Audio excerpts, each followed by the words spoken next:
Alors, je reprends le cours depuis le début. Alors, qu'est-ce qu'on avait dit au début du cours? C'est qu'il y a deux API qui caractérisent la géolocalisation au niveau des appareils mobiles. Le premier, c'est pour afficher une carte de Google Maps. Et le deuxième, c'est pour récupérer la localisation actuelle d'un appareil mobile. Alors, à l'aide des API de localisation,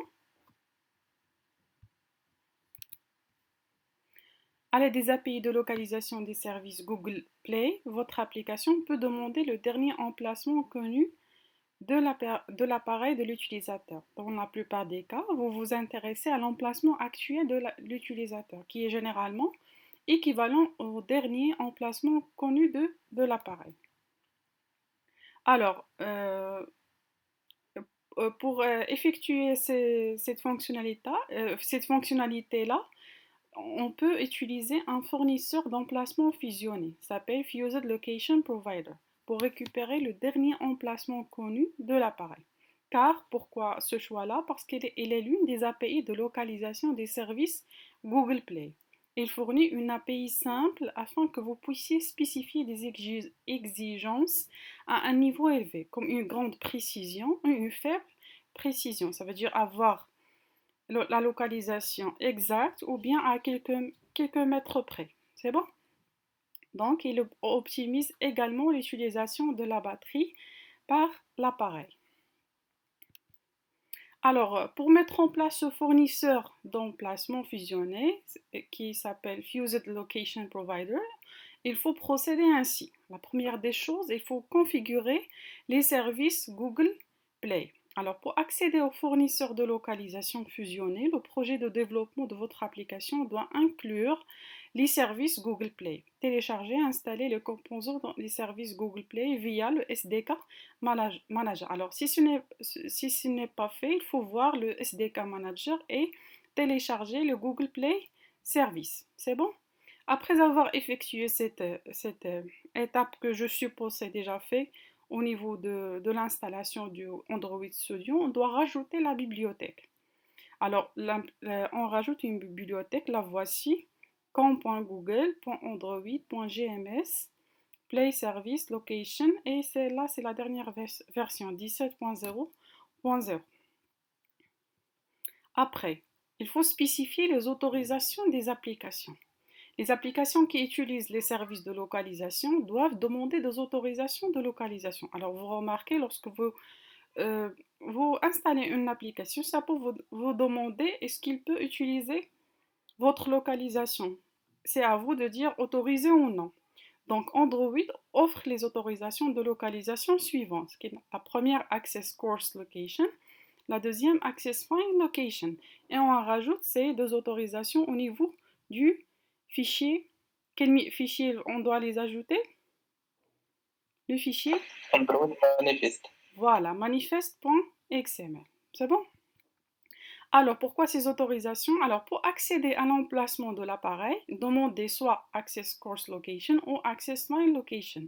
L'autorisation que vous choisissez détermine la précision de l'emplacement renvoyé par ce Fused Location Provider Client API. Alors, si vous spécifiez Access Course Location, l'API peut utiliser le Wi-Fi.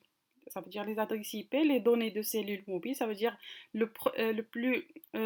la station de relais la plus proche, ou les deux pour déterminer l'emplacement de l'appareil. Alors, l'API renvoie l'emplacement avec une précision approximativement équivalente à un bloc de ville. C'est bon? Parce que si on a un relais qui est à 300 mètres de nous, il peut afficher cette localisation. Alors, elle n'est pas très précise. Par contre, si on choisit Access Find Location, l'API peut déterminer un emplacement aussi précis que possible à partir de fournisseurs de localisation disponibles, y compris le GPS, ainsi que les données Wi-Fi et mobile, bien sûr, parce que cette autorisation Access Find Location, elle contient aussi la Access Course Location. Elle est incluse, c'est bon? Alors, la troisième étape, c'est obtenir le dernier emplacement connu. Alors, lorsque votre application est connectée à ceci, vous pouvez utiliser la getLastLocation méthode du fournisseur de localisation fusionné pour récupérer l'emplacement de l'appareil. La précision de l'emplacement renvoyé pour cet appel est déterminée par le paramètre d'autorisation que vous placez dans votre manifeste. C'est bon? Et on va utiliser cette méthode-là. GetLastLocation, et on appelle un listener.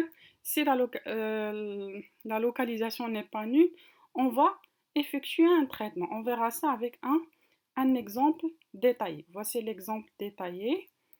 Elle est déjà sur les diapos, mais je préfère vous le montrer dans le code.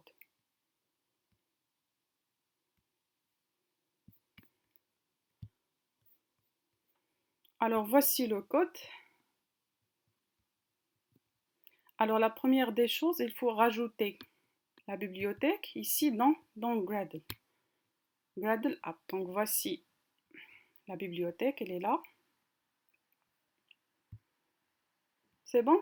Et pour la bibliothèque, pour l'API Google Maps, elle est déjà installée. C'est bon? Madame. Oui? Mais oui? Oui, ça fait ça. Très bien. C'est bon. l'écran واقفة دابا مزيان. Très bien. Donc maintenant, je suis dans le fichier gradle.app. Qu'est-ce qu'on avait dit? La première des choses pour procéder à créer une application qui permet de donner la localisation actuelle d'un utilisateur, on doit utiliser un fournisseur de localisation. C'est bon?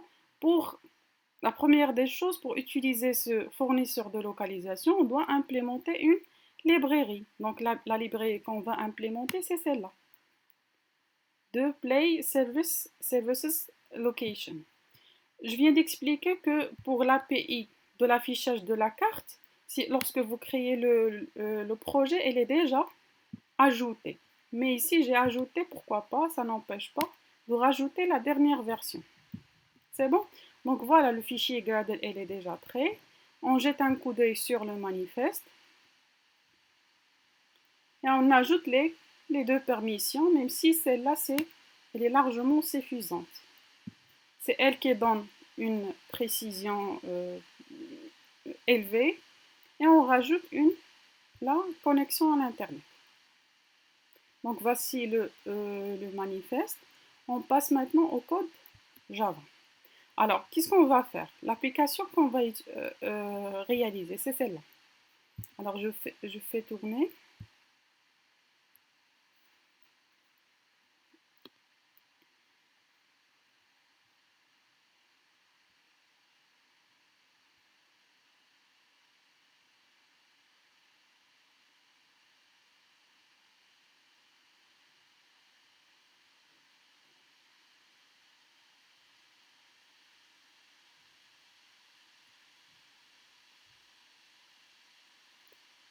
C'est bon? Vous arrivez à voir l'application?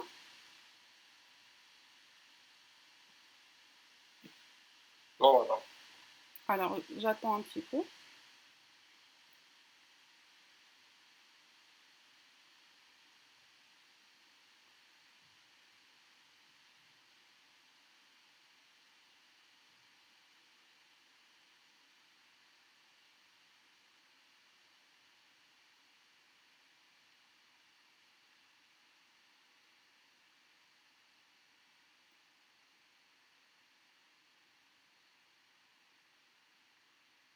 C'est bon?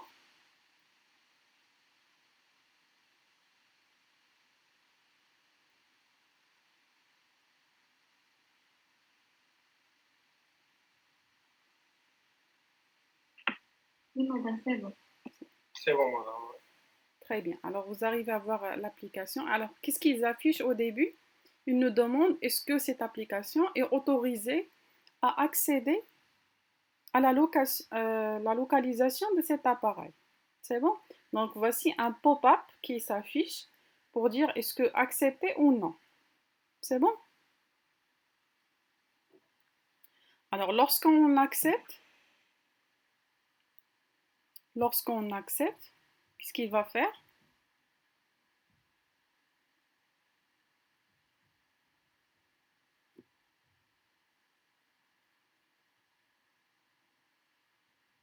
Est-ce que vous arrivez à voir?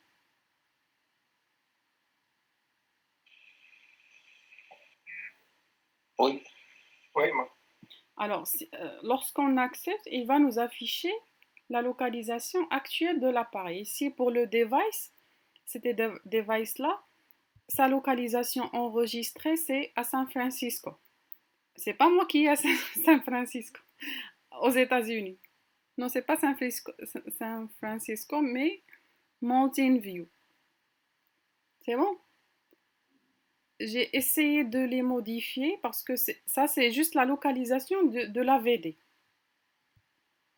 On peut la modifier en cliquant sur les 3 points, sauf j'ai pas eu le point ici, il est désactivé. Il faut juste revoir le setting de la VD. Parce qu'on peut modifier la localisation et lui donner la localisation actuelle. Dans cette case-là est faite set location. Alors, je vais résoudre ce problème par la suite. Et pour lui, sa localisation actuelle, c'est à Mountain View, aux États-Unis. Mais lorsque j'ai testé ça sur mon portable, il m'a donné exactement où je suis. C'est bon? Est-ce que vous arrivez à voir la diapositive? Oui. C'est bon, il m'a donné exactement ma localisation puisque j'habite à Stade. Il m'a donné que je suis ça. Il vaut mieux utiliser votre portable. C'est bon? Pour qu'il vous donne votre emplacement actuel. Donc c'est ça, c'est ce que j'ai obtenu. Alors on passe au code pour vous expliquer comment ça marche.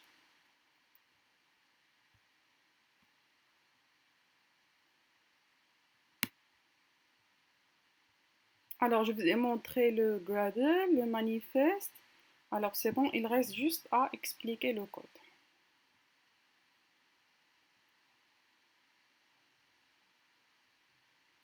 J'ai changé le thème en blanc parce que je vois que il est plus clair pour vous, c'est ça? Mieux que le noir. Oui. Donc vous arrivez à voir le code? Non, non, madame. Pas Non, encore? mais Alors on attend un petit peu.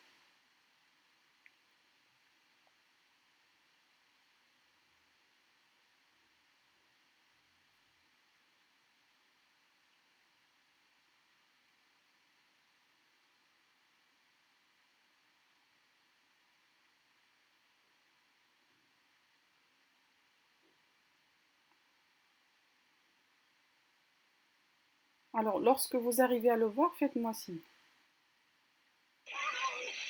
ça marche. C'est bon, madame.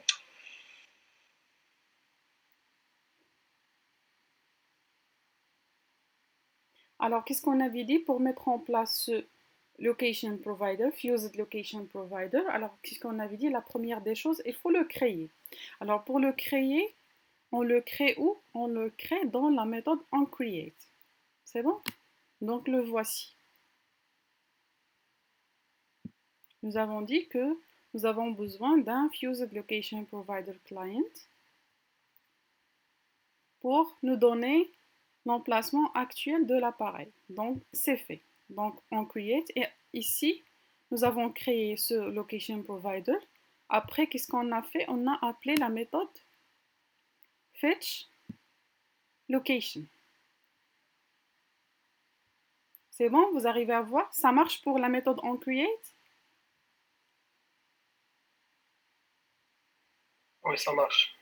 Mais avant la méthode onCreate, on a juste déclaré location dans laquelle on va stocker la current location, ça veut dire l'emplacement actuel, et nous avons déclaré un location provider. Et ici, on a déclaré une constante qui prend un nombre 101. Vous pouvez lui donner n'importe quel nombre. C'est bon? Et vous allez comprendre pourquoi. C'est bon. Après, on passe à onCreate. onCreate, qu'est-ce qu'on avait dit? Il faut créer le Fused Location Provider. Nous l'avons créé dans cette ligne-là. Et après, qu'est-ce qu'on fait? On appelle la méthode Fetch Location. Alors, je vous explique Fetch Location. Alors, qu'est-ce que vous avez remarqué lorsque j'ai lancé l'application? Qu'est-ce que nous a? Il nous a affiché un pop-up, c'est ça? Oui. Oui. Un pop-up qui nous demande est-ce qu'on donne l'autorisation à cette application d'accéder à la localisation de l'appareil. C'est bon? Alors, donc, qu'est-ce qu'on a fait? Dans cette méthode fetchLocation, la première des choses, qu'est-ce qu'on fait? On vérifie est-ce que l'application est autorisée à accéder à la localisation de l'appareil. Alors, ces deux lignes-là, regardez. Le code que j'ai mis en bleu.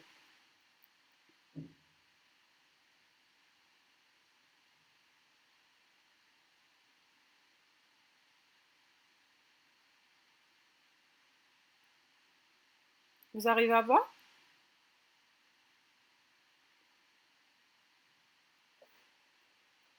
Oui, madame. Oui, madame. Oui.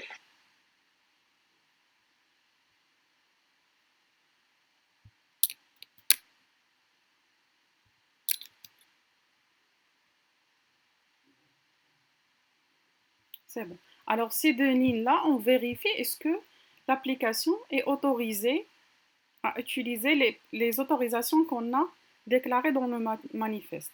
Ici, on teste les deux autorisations. Sinon, celle-là, c'est largement suffisant.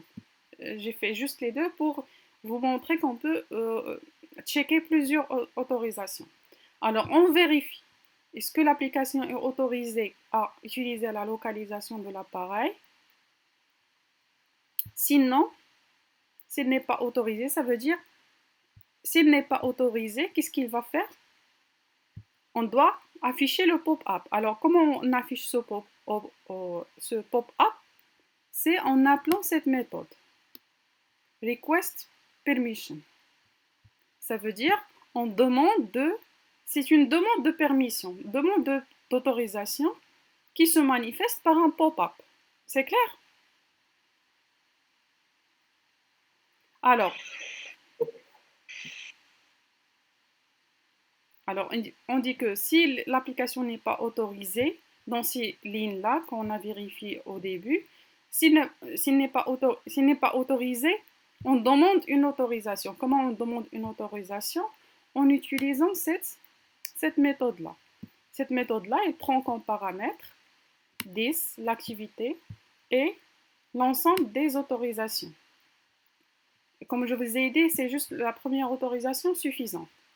C'est bon? Sinon, on peut faire les deux. Et le troisième paramètre, ce request code, ce int-là, qu'on a déclaré au début. C'est bon? Alors, cette méthode se manifeste par un pop-up qui s'affiche. Cette méthode-là, le résultat de ce pop-up, il est couplé par, on fait appel à, parce qu'ici on fait un editor, parce qu'ici on va appeler une autre méthode, parce que cette méthode-là, request permissions, il est couplé avec une autre méthode. Il y a un request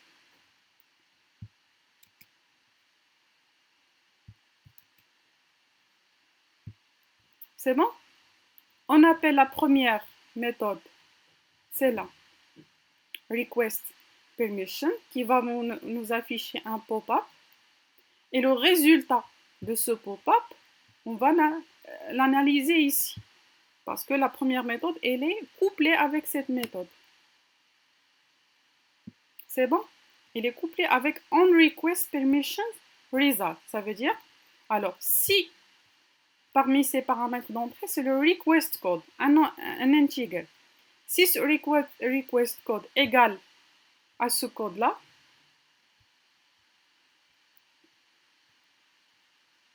quel code à votre avis?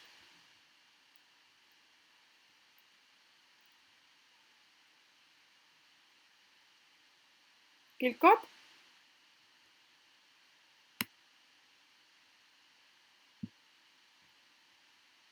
Est-ce que vous arrivez à voir?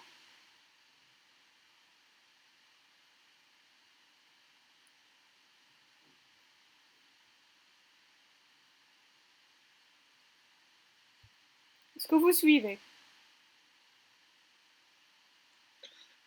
Madame, on voit rien, mais on peut regarder la vidéo par la suite. Code, request code, c'est 101. Oui, c'est ça. Est-ce que vous arrivez à cette méthode-là? Vous avez compris en request permission. Vous avez compris la méthode request permission? Oui. C'est Oui, oui, madame. c'est celle qui, c'est demander l'autorisation qui se manifeste par un pop-up. Le résultat de ce pop-up se fait dans cette méthode on request permission result. Il prend en paramètre d'entrée un request code. Ce request code-là, si il s'agit bien du premier request code de la méthode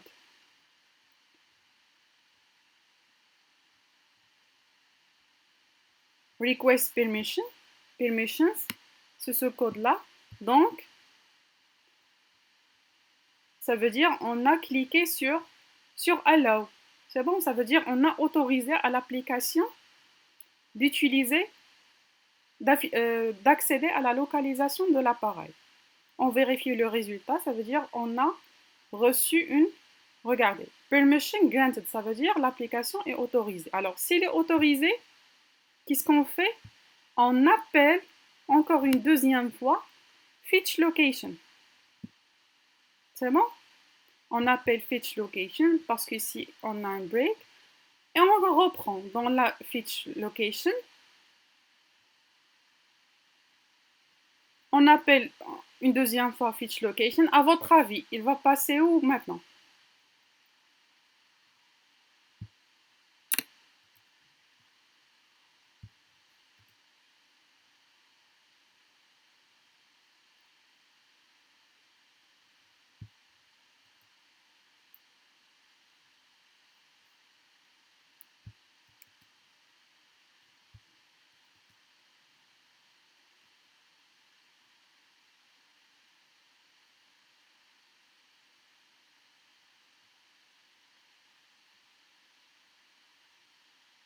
C'est bon? Vous arrivez à voir fetch location?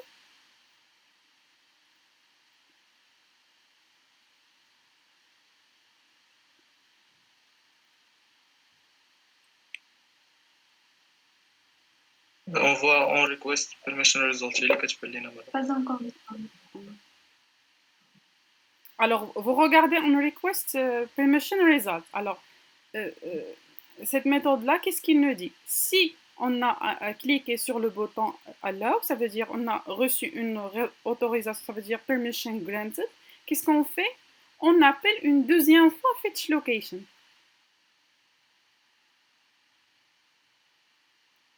D'abord, on voit fetch location. Ah, nous l'avons appelé une deuxième fois, mais à partir de la méthode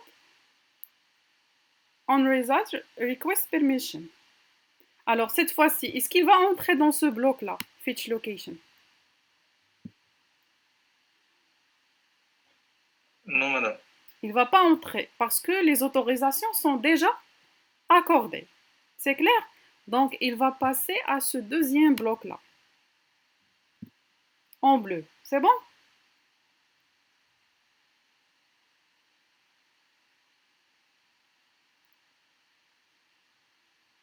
Oui, madame. C'est bon. Donc, il entre directement dans ce bloc-là parce qu'ici, les autorisations sont déjà accordées. On ne va pas demander request permission. Donc, il va entrer directement à ce bloc-là. Alors, dans ce bloc-là, qu'est-ce qu'on va faire? On va récupérer la dernière localisation. C'est Fused Location Provider Client Get Last Location. On va l'ajouter à un task. Et après, qu'est-ce qu'on va faire? On va faire Add on Success Listener. Bien sûr, si la localisation n'est pas nulle, qu'est-ce qu'on va faire? On stocke la localisation dans Current Location, dans notre variable. Et qu'est-ce qu'on fait après? On affiche la latitude et la longitude de cette localisation qu'on a obtenue en utilisant le toast. C'est bon? Et on prépare la map. Alors, ce code-là nous va emmener vers quoi? Nous veut dire que la carte elle est prête à être utilisée. On va envoyer une notification à la méthode on map ready. C'est bon? Donc maintenant, nous avons récupéré la localisation actuelle. Qu'est-ce qu'il reste à faire? Il reste à afficher sa latitude et sa longitude en utilisant la méthode onMapReady. La voici.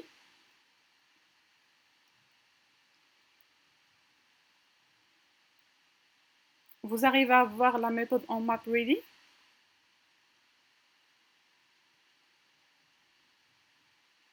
Pas encore, madame. Pas encore, madame.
C'est bon, vous arrivez à la voir?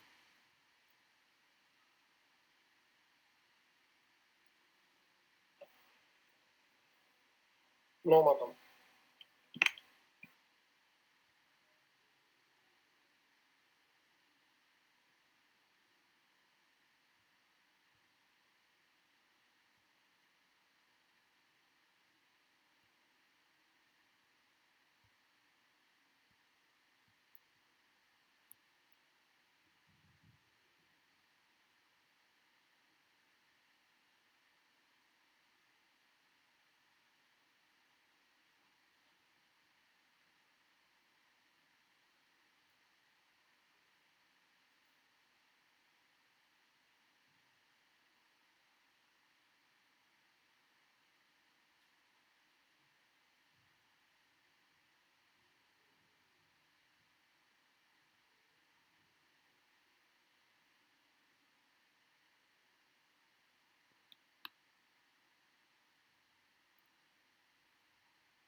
C'est bon, vous arrivez à la voir?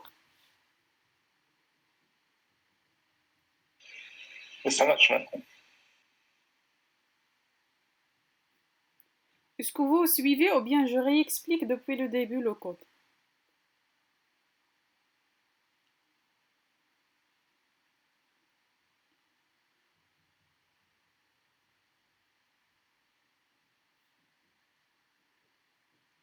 Madame, نكمل وقت الحصة.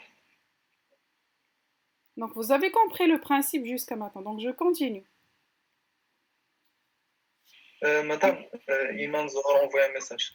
Oui, Il dit que j'arrive pas à suivre. c'est bon pour ceux qui sont absents et pour ceux qui n'arrivent pas à suivre. J'ai enregistré le cours, donc ils peuvent voir ça en vidéo. Et je vais vous envoyer le support avec cet exemple détaillé. C'est bon? Oui, madame. C'est bon. Madame, c'est bon. Merci. Parce que dans cette période de confinement, il y a beaucoup de gens utilisent l'Internet dans un temps bien. La demande est trop intense sur l'Internet. C'est pour cela qu'on a des problèmes de connexion. Oui, madame, exactement. Alors, je vais reprendre rapidement. Alors, qu'est-ce qu'on avait dit? Au début, dans la méthode onCreate, on crée un Fused Location Provider Client. Ça veut dire un fournisseur de localisation. Nous l'avons créé.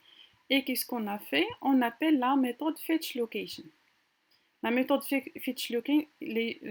FetchLocation, qu'est-ce qu'il fait? Alors, au premier, on vérifie. Si données, ça signifie est-ce que la méthode, l'application est autorisée à utiliser, à accéder à la localisation de l'appareil.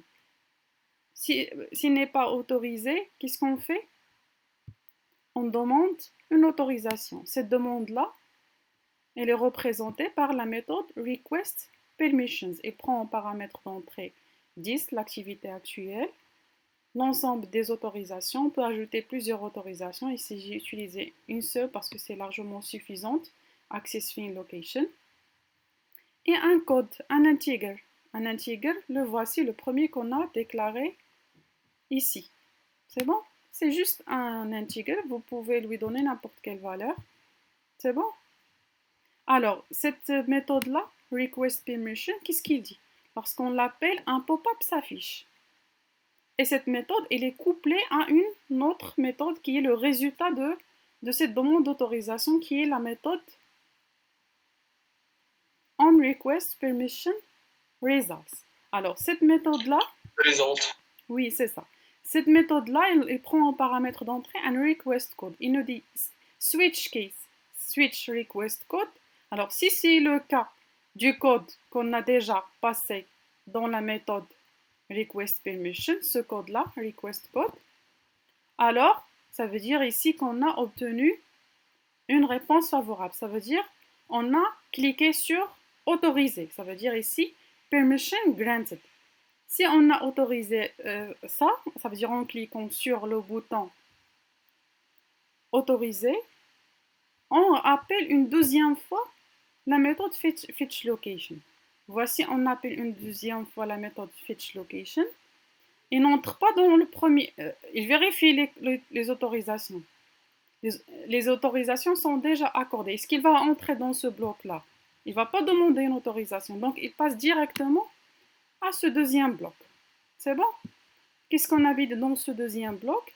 On récupère la dernière localisation en utilisant la méthode getLastLocation et on appelle add-onSuccessListener. Et qu'est-ce qu'on fait? On stocke la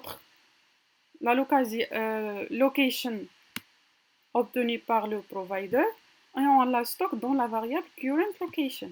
C'est bon? Donc on a récupéré la localisation actuelle. Alors qu'est-ce qu'on fait après? On affiche avec un toHost, celle-là. On affiche avec un toHost la latitude et la longitude de l'emplacement qu'on a obtenu, de la localisation qu'on a obtenue. C'est bon?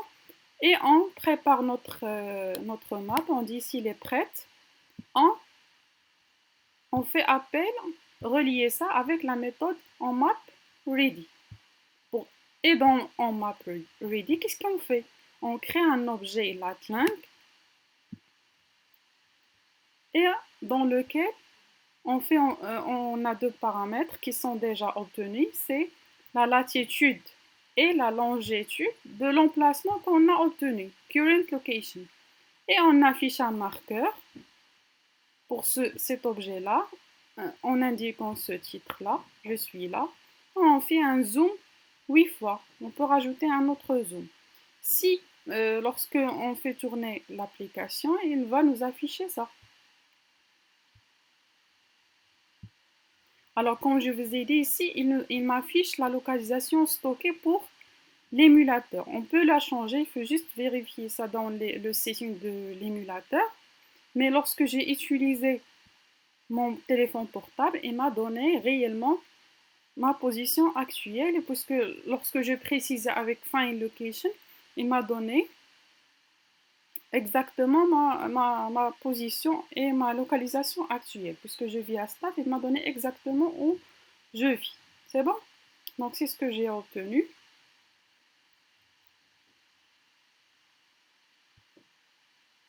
Et voilà. C'est bon? Vous avez compris le principe, comment on peut obtenir une localisation actuelle en utilisant un location provider?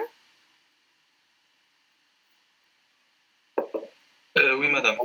Oui. Très bien. C'est bon. Alors, Oui. je vais vous envoyer ce code-là et vous le testez et vous allez me donner votre feedback. Jetez un petit peu coup d'œil sur le code et donnez-moi votre feedback. C'est clair? C'est clair. D'accord. C'est clair.